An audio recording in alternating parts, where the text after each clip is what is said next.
do you want to know what it's like to foster a dog? Well, I'm going to talk about that in today's video.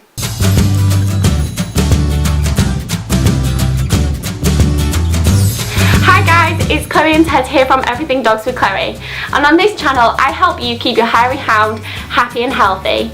So if you are new here, please think about subscribing, and don't forget to check out the links down below where I list some great dog products for your dog. So let's get into the video.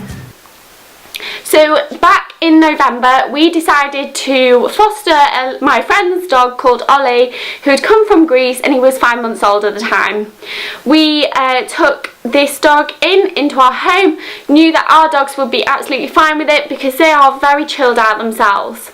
When you are fostering a dog, the first things that you've got to think about is how your dogs will cope with that change. My dogs coped absolutely fine, so I was really pleased with that. The other thing you've got to think about is that you are bringing an unknown dog into your home and into your dog's territory. So you've got to be prepared for some scraps, but you've also got to be prepared to intervene where necessary. The other thing that you've got to think about when fostering a dog is, are you prepared? Both of our boys don't molt. Ted is a dog who you clip, and Woody just for whatever reason doesn't shed his hair, so we brush him anyway. So you've got to be prepared if that foster dog molts that there is going to be hair everywhere. We certainly weren't prepared for this, and it ended up the whole house covered in white hair. For me, that is very stressful because I like a clean and tidy house, and I found this really hard and difficult to deal with. The other thing is you've got to consider walking all three dogs. Now, walking 2 dogs or 1 dog is great and easy and nice. Walking 3 dogs is bedlam. When you let them off the lead, it's fine because they all stay together, but when you're walking them on the lead, it is such hard work when you're on your own, especially with a 5-month-old puppy who yet has not learned to walk on a leash. So do think about how much this is going to infringe on your nice relaxed dog walking, because it certainly did on ours, and it does become very hard work. The other thing that you've really got to think about, which we hadn't thought of, was that when that foster dog goes away and finds his adoptive family, or goes, in our case, back to our friend, how your dogs are going to cope. Woody hasn't shown any signs of stress or anything like that. If anything, he's just become a lot more affectionate, so that's a good thing. Whereas Ted has begun to show signs of stress. These have disappeared now because Ollie's been gone for a week. One of the things was he stopped eating. He already stops eating, but he would point blank refuse every other meal, which isn't always like Ted.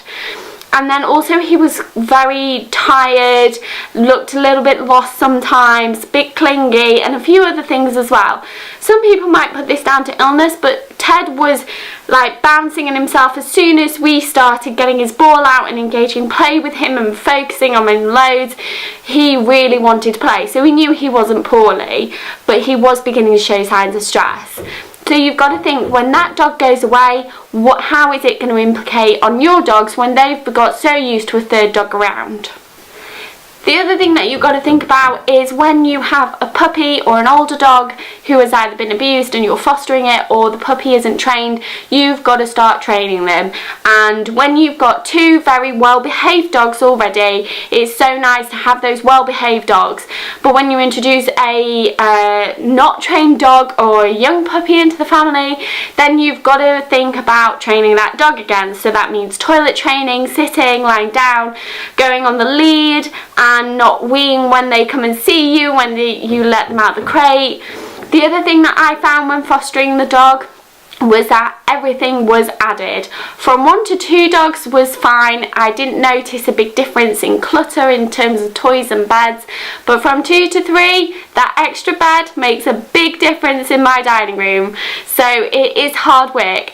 Don't get me wrong, I have loved fostering Ollie, and it's great to know that we're helping my friend out and we're helping Ollie out, but truly and honestly, you need to think about how much it's going to affect your dogs as well as you before you start thinking about fostering.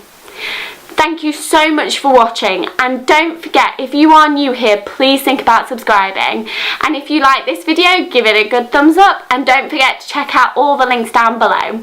And as always, on here on Everything Dogs with Chloe, I help you keep your hairy hound happy and healthy. Thanks for watching, guys. Bye!